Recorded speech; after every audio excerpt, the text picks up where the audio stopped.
"I'm sorry, sir, but Economy Plus is completely full and, frankly," the gate agent Brenda said, her voice dripping with saccharine condescension that barely masked her irritation. "Those seats are for our premier status flyers, or those willing to pay the upgrade fee. Your ticket doesn't qualify." She didn't even make full eye contact with the elderly black man standing before her. His posture slightly stooped with age, his clothes neat but undeniably worn. He clutched a battered carry-on bag, its edges frayed. He simply nodded, a lifetime of quiet dignity etched into the lines around his kind eyes. Perhaps Brenda continued, a smirk playing on her lips as she glanced at his faded jacket. "You'd be more comfortable just finding your assigned seat?" The dismissal was as sharp as a shard of ice. He was just another inconvenience in her busy day. If you believe every soul deserves dignity, regardless of appearance, comment respect below. Isaiah Washington, at 82 years young, had seen more of the world and its harshness than Brenda could likely imagine in 10 lifetimes. He wasn't traveling for pleasure. He was en route to a reunion, one of the last few, for the surviving members of the 77th Ghost Talon Squadron, a unit whose exploits were whispered about in certain circles, but never fully entered the public consciousness. His current attire, simple tweed jacket that had seen better decades and comfortable corduroy trousers, spoke nothing of the crisp, decorated uniform he once wore, nor the sheer audacity of the missions he'd flown under skies filled with fire. He carried his years and his memories with a quiet grace that was often mistaken for meekness. The airport buzzed around him, a cacophony of hurried announcements and the rumble of rolling suitcases. He was an island of stillness in a sea of motion, his gaze distant, already half lost in the echoes of the past. He sought no special treatment, only the quiet passage to meet old friends, to remember fallen comrades, to touch a piece of a life that felt like another man's story. The sting of the gate agent's disdain was a familiar ache, a dull throb he'd learned to absorb, to let pass through him like a whisper of wind. He'd faced far worse than petty bureaucratic scorn. He knew his worth, even if the world, in its relentless hurry, often failed to see it. He just wanted to get to his seat, to let the drone of the engines carry him toward men who understood the language of shared sacrifice. He made his way down the jet bridge, the slight limp in his right leg a souvenir from a rather ungraceful emergency landing in a hostel. Jungled decades ago, more pronounced today, finding his seat to 7B was an exercise in contortion. A middle seat, naturally, the window seat, was occupied by a young man engrossed in a loud video game on his tablet, headphones clamped on, oblivious to the world. The aisle seat was taken by a woman who sighed dramatically as Isaiah carefully maneuvered to sit, her expensive perfume assaulting his nostrils. He settled in the space feeling impossibly tight, his knees pressed against the seat in front. He closed his eyes for a moment, a silent prayer for patience. For strength, other passengers bustled past, some casting cursory, dismissive glances at the old man in the cheap seat. He could feel the familiar weight of their judgment, the easy categorization based on his appearance. He was invisible or worse, a minor obstruction. He adjusted his worn bag at his feet, its contents more precious than gold to him. Inside, nestled among a change of clothes and his medication, was a leather-bound journal and a collection of faded photographs, tangible links to a time when he had soared above the clouds. A warrior in a different skin, he endured the chaos with the same stoic calm he'd summoned in cockpits under Fira, silent sentinel amidst the everyday drama of commercial air travel. The cabin lights dimmed slightly, and the safety demonstration began. The words, a familiar, monotonous drone, as the plane taxied toward the runway. Isaiah reached into his bag and carefully pulled out a creased black and white photograph. It showed a group of young men lean and unsmiling standing in front of a sleek, deadly-looking F-4 Phantom jet. Their flight suits were stained. Their eyes held a mixture of youthful bravado and a haunted knowing. Isaiah's younger self was their second from the left, impossibly young, impossibly serious. He traced a finger over the image, a faint smile touching his lips. A flight attendant, Sarah, a woman in her late 20s with kind, observant eyes, was moving through the cabin for a final compliance check. She paused by Isaiah's row, her gaze unintentionally falling on the photograph in his hands. Most people wouldn't have given it a second. Glance, just an old man with an old picture. But Sarah was an Air Force reservist. Her father, a retired master sergeant, had revered the legends of certain Vietnam-era squadrons. Her breath caught. The squadron patch on the shoulders of the men in the photo, though faded and small in the image, was distinct. The ghost Talons. Her father had spoken of them in hushed, reverent tones. Phantoms themselves, their missions classified, their courage legendary, their casualty rates horrific. They were spoken of as almost mythical figures. She looked from the young, intense face in the photograph to the elderly man holding it his. Eyes now closed, a single tear tracing a path down his weathered cheek. The resemblance, softened by 6 decades, was undeniable. Her heart hammered against her ribs. Could it be? Sarah moved with a newfound urgency, her expression a mixture of disbelief and dawning awe. She approached the interphone at the front of the cabin, her hand trembling slightly as she picked it up. "Captain Rostova," she whispered, her voice low and urgent. I think we have someone extraordinary in 27B. Isaiah Washington. I believe he might be one of the ghost Talons." On the flight deck, Captain Eva Restova, seasoned pilot who had logged thousands of hours in C-17s before transitioning to commercial aviation, frowned at the unusual call, the ghost Talons. The name resonated deep within her, a chord of profound respect struck. Her own grandfather had flown reconnaissance in Nam, and had spoken of the almost mythical skill and bravery of that particular special operations squadron. They were the tip of the spear, the ones who went where others dared not, their missions shrouded in secrecy, their survival rates grimly low. Few had made it home, and fewer still were known. She quickly typed the name Isaiah Washington, Ghost Talons, into the secure crew manifest lookup on her tablet, cross-referencing against a database accessible to pilots with certain clearances, one that sometimes flagged individuals of significant past military service for courtesy purposes. The system hesitated, then pinged. Colonel Isaiah Washington, distinguished flying crossman in 27B, wasn't just a passenger. He was a living legend, a relic of a brutal, heroic age. A wave of shame washed over her, thinking of him crammed into a middle seat in economy. "Sarah," Captain Rostova said, her voice now tight with emotion, "confirm visual. Is he an elderly African-American gentleman, possibly with a slight limp?" Sarah's whispered yes. Captain was all the confirmation she needed. "Stand by," Eva commanded, her mind racing. This couldn't stand. Not on her aircraft. The soft chime for cabin announcements echoed through the plane.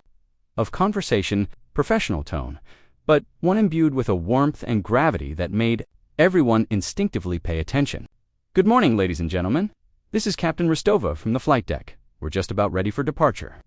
Before we proceed, however, I have a rather unique and distinct honor I'd like to share with you all."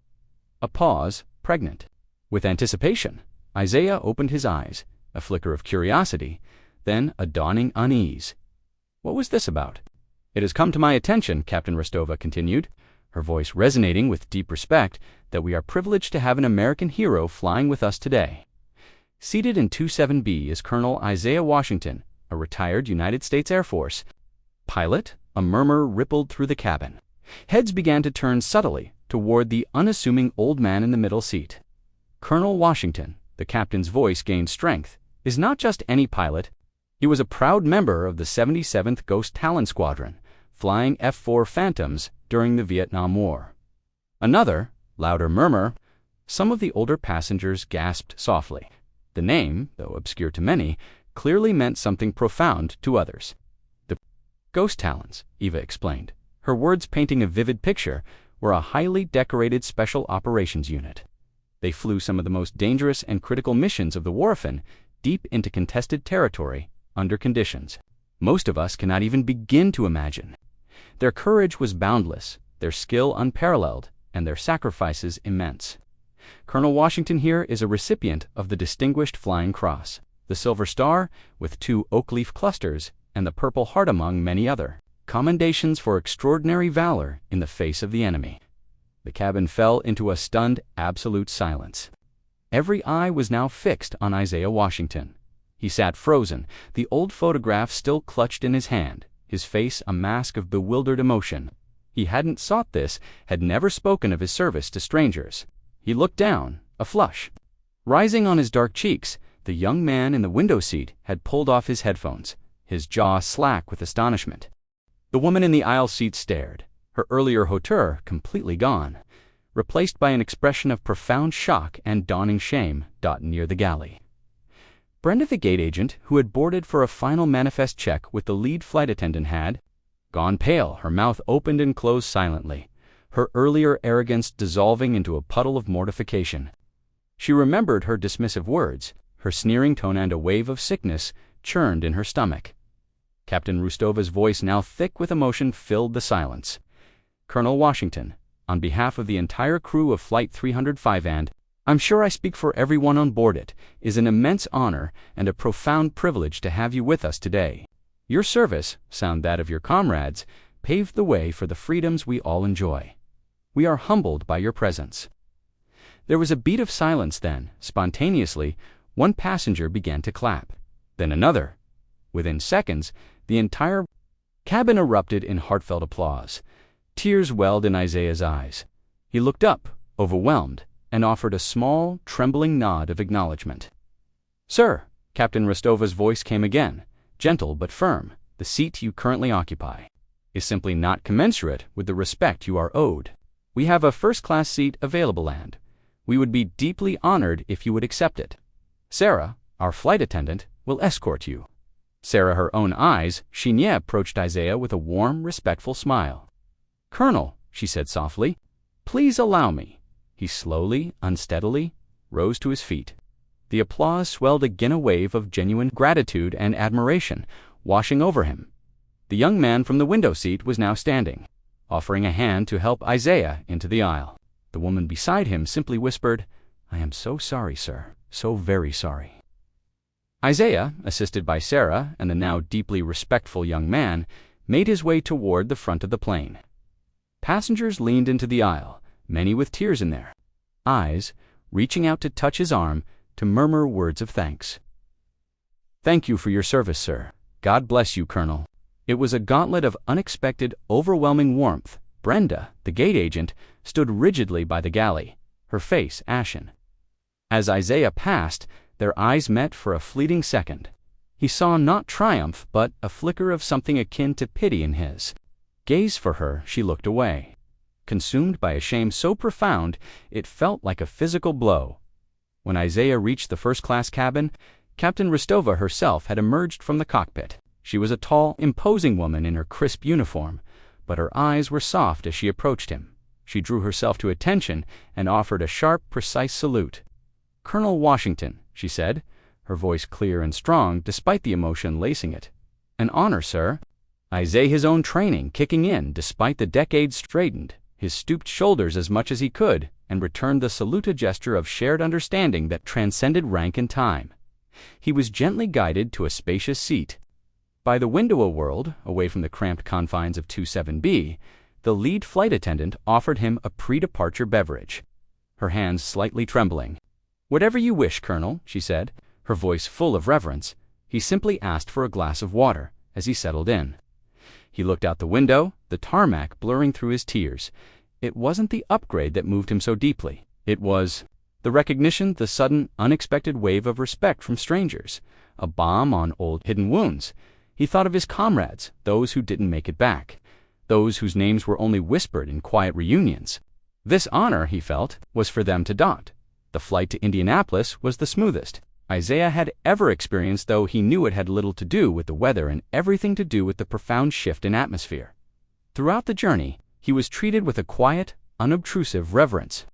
Passengers from economy, emboldened by the captain's announcement, made their way forward one by one, not to intrude, but to briefly shake his hand, to offer a quiet word of thanks, to share a story of their own father or grandfather who had served. Young service members on the flight approached him with a mixture of awe and deep respect. Asking for a moment of his time to hear just a fragment of his story, he spoke to them softly, not of heroics, but of duty, of brotherhood, of the importance of looking out for one another. He saw in their young, earnest faces the same fire he once had, and he felt a connection that spanned generations. Brenda, the gate agent, had disappeared shortly after the reveal, no doubt retreating to the terminal to lick her wounds. There would be consequences, Isaiah knew not from him, but from the airline itself. Captain Rostova would ensure that such blatant disrespect, especially towards someone of Isaiah's stature, would not go unaddressed. For Isaiah, though there was no vindictiveness, only a quiet sadness that such attitudes still persisted. When the plane finally landed, Captain Rostova was the first to approach him as he deplaned. "Colonel," she said, extending her hand, "it was truly my honor to fly you today. Thank you for allowing us to recognize you." Isaiah gripped her hand firmly. "The honor was all mine, Captain," he replied, his voice raspy with emotion. "You have a fine crew, and you, young lady, are an exceptional pilot and leader." Her smile was genuine and warm. "Fly safe, sir." The encounter at the airport, unexpected public acknowledgement, became a quiet turning point for many on that flight. Isaiah Washington had boarded as an anonymous old man, easily dismissed. He deplaned as Colonel Isaiah Washington, a hero whose quiet dignity had finally been met with the honor it deserved. The airline, after a swift internal review initiated by Captain Rostova's detailed report, implemented new sensitivity training modules for all gate agents and customer-facing staff, with a specific emphasis on recognizing and respecting veterans, especially elderly ones who might not fit the stereotypical image of a hero. Brenda was reassigned to a non-customer-facing role, a quiet consequence for her lapse in judgment and basic human decency. The story, in a sanitized, anonymous form, was even used as a case study. The moral was clear. True worth is not always visible on the surface. Respect is a currency owed to all. And heroes often walk among us unheralded, unassuming, their sacrifices hidden beneath the quiet cloak of age and humility. Isaiah continued to his reunion, the warmth of the experience still glowing within him. He shared the story with his old squadron mates, not with pride, but with a sense of wonder. For a few hours, the world had paused to remember. To honor it was a reminder that sometimes, even after decades, a hidden valor can and should be brought into the light. The memory of Captain Rostova's respectful voice over the PA, the spontaneous applause, became new, precious additions to his collection of memories, a testament to the enduring power of respect. Never judge a book by its cover, for the quietest souls often carry the loudest histories. For more stories that inspire and remind us of the best of humanity, subscribe to Hidden Sparks. And if this story touched your heart, type honor.